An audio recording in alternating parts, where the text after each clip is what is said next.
Hey there everybody, it's Mike Delisio with another Dice Tower Daily Unboxing. And today we're going to be taking a look at the Island of El Dorado, and this actually contains the base game of the Island of El Dorado. It includes the first expansion, the Thieves of El Dorado, and the newest expansion, the Revenge of El Dorado. With all of these included, you're looking at 1 to 8 players, about 20 minutes per player, and this was known as the Legend Edition in Kickstarter. So we'll take a look at this mammoth beast of a box. It is a exploration game with a bit of combat, potentially, and resource management and gathering and upgrading and all that kind of stuff. Flip this back over. It has a magnetic closure on the front and some lovely artwork, if you are a fan of this style, which I am, on the interior of the box lid. I think you can, I'm as zoomed out as I can get. All right, here is the rule book, and it's got modular gameplay, so you can play it in a vast number of ways. You can play it in a learning mode, you can play it in a hardcore mode, and when you play it in hardcore mode, you can pick and choose which aspects of that you want to do. So you can have kind of hardcore battle rules you can choose to have or not have. You can have hardcore taking a turn, important tile placement. You can shorten the game, having a fewer number of shrines that you need to control to trigger the end game. So a lot of different ways to play it there. Also now with the third expansion, the Revenge expansion, you can play this as a cooperative game. So this could be a free-for-all competitive game. It could be a one versus many game. It can be a fully co-op game. It can be a solo game, and there's 2 different versions of the solo game. You can play the co-op solo, and you can also play what's known as a Thieves Challenge. Lots of different ways to play this game. New explorers that were added to the base explorers, all that have their own abilities. And it goes into your basics of how to play as an explorer. You can also play as the Thieves. That's another way of playing, another character you can play as, where you're basically trying to steal resources. You can also play as the Guardian. This is like you could play it in a free-for-all game. You could also play as a one versus many game. Talks about how battles work. So here are the alternative or alternate play modes. Fully co-op, one versus many. One player plays as the island and one versus many. You wouldn't necessarily play as the Guardian there. Okay, and it goes into details about that. And then you've got the Thieves solo adventure that I mentioned earlier. And you could also play in teams as well. 3 to 8 players in teams. And there is also a campaign. It allows 2 to 5 players to play 10 games to tell one long story. It's not about winning individual games, but controlling the most shrines by the end of the campaign.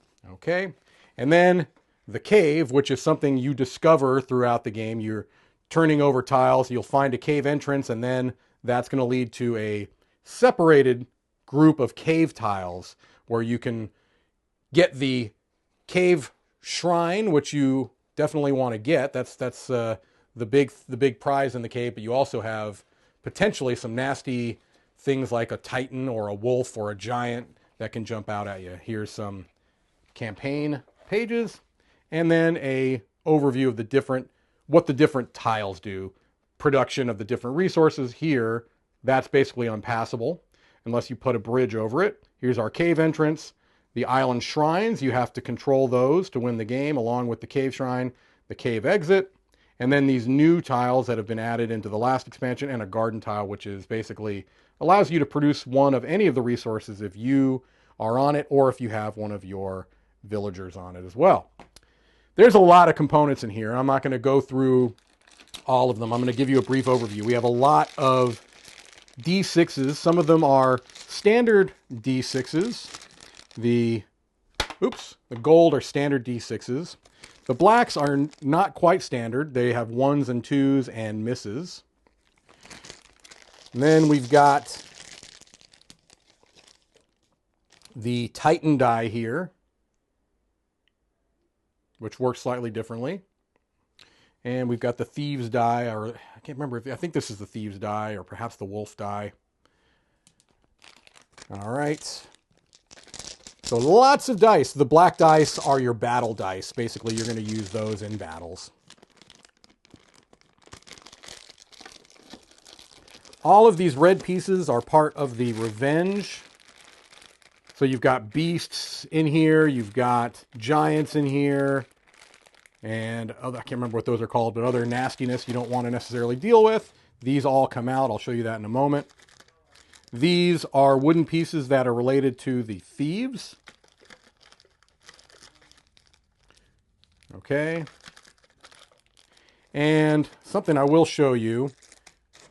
You've got base buildings that the thieves can construct like this. This is gold painted wood. And when you get an upgrade, and this works for the explorers as well, they have similar types of pieces. This would be a upgrade for this, and you slot it in there, if I can turn it correctly. There we go. There you go. So it kind of slides on top of that to show you've got this piece has been upgraded, and it's got new different stats and potential abilities for that. All right, so there's the thieves and the guardian pieces for the revenge expansion. Here is the cave tray. You've got some tokens that are related to the cave, like the wolf. And you've got the cave shrine piece in here, which when you discover the cave shrine, it adds to your strength, and it also is one of the things you need to win the game. That actually slots right in there. You've got the wolf here. He goes right there. And here you've got your huge titan, which goes right there. All right. We've got some metal coinage here. These are the cave treasures, which when you find them, you can gather those, and they give you abilities. Like this one is +1 resource per turn, +1 speed per turn. May re-roll a battle die per battle. -1 strength, -1 speed. You don't want that one. All right. And then we've got some doubloons that the thieves utilize.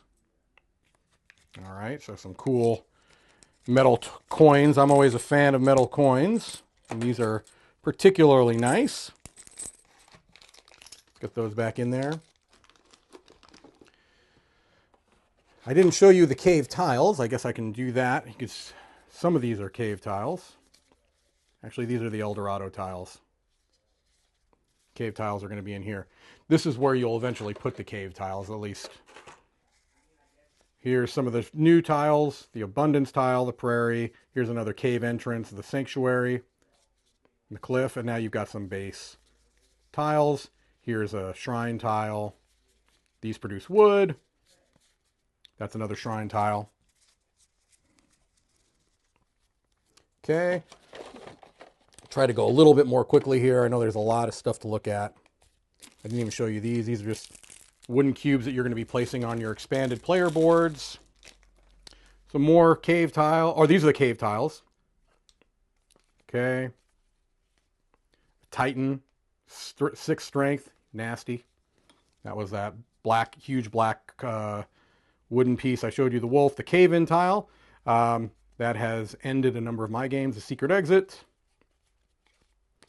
And the cave exit. And now we've got more of the standard tiles here, which you've seen on, a lot of those, but there's the cave shrine. Those are those nice garden tiles. Some creatures. There's the tiger that could come out. All right.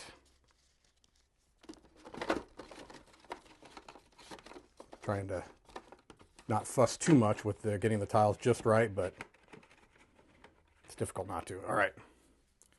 More tiles. That's a cave tile. Lots of water. Obviously, these are going to be randomized when you're putting them out there. Just regular cave tiles that don't do anything. Many of the cave tiles do things, good and bad. Some are just blank tiles. This is what's known as, I believe, the turn tray. The cards, the resource cards, actually slot face up here. Okay. Here we've got the expanded player boards for the different characters and for the thieves. So the way this works is, let's say you're going to be playing as Clara the Villager here, or Rashida the Righteous, doesn't matter, it's the same color. They do have different abilities though. You would find the corresponding colored expanded player board if you wanted to play with the expanded players. You don't have to. You would just slot that right in there. And now, in addition to the regular information, you now have these upgraded things you can, like you can upgrade your farmhouse to a capital, you can upgrade your fort to a stronghold, etc. Okay, so these are the expanded boards. These are the regular character, and these are all double-sided. They have, each color has two different characters with their own ability you can play as. The Cave, the Thieves, Sequoia, and Yanga. All right. Got the bridge here, which allows you to potentially cross over water. We've got some alternative win conditions that you could choose to play with that will allow you to win in a different way after, I believe, 2 shrines have been either revealed or controlled. I can't quite remember. I'm going to show you one of these resin shrine pieces. You place these onto a shrine tile once it comes up. So nice, very nice resin piece there. Here we've got the resource cards in a tuck box. There are really only 3 types here. I'll just kind of show you these briefly.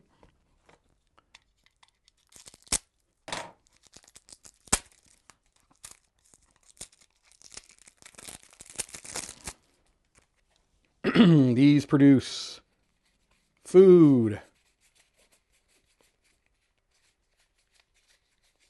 wood. Okay.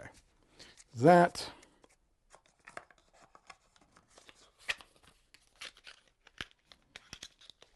And then these are the revenge cards, which if you're playing the co-op game, do some nasty stuff.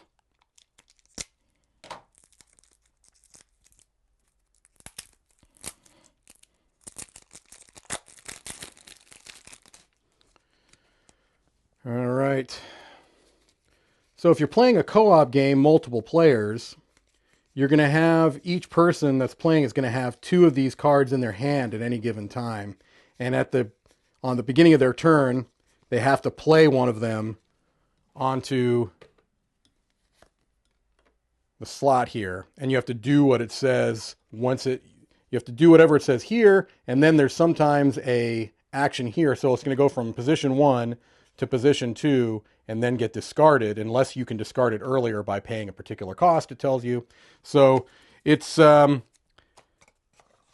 can be particularly nasty. There could be some things where you have an idea of what you want to do on your turn, a particular card comes out and that changes your complete idea because now you have to deal with that or things will get very nasty. We're going to have a not clean cut here because I realized after I finished recording that I didn't show you one of the characters here, so I'm going to really quickly show you what you'd find inside a character bag, and then it'll be probably a not very clean cut back, but each character is going to have their own wooden pieces. There's your fort. If you want to upgrade your fort into a stronghold, that slides on top like so. You've got your villagers and shrine relics. You've got your 2 wooden meeples, depending on which character you wanted to play. So in this case, let me find, there we go. You've got Sequoia here, or Yanga, okay? And you've got a farmhouse here. Okay. All right. Good. Now, I just wanted to show you one. Now, you've got all different types. You've also got the thieves in here as well. So, now I'll cut back to where I was before. All right. Well, there's a lot going on inside this box, as you can probably tell. That is the island of El Dorado with both expansions. Thank you for watching another Dice Tower Daily Unboxing.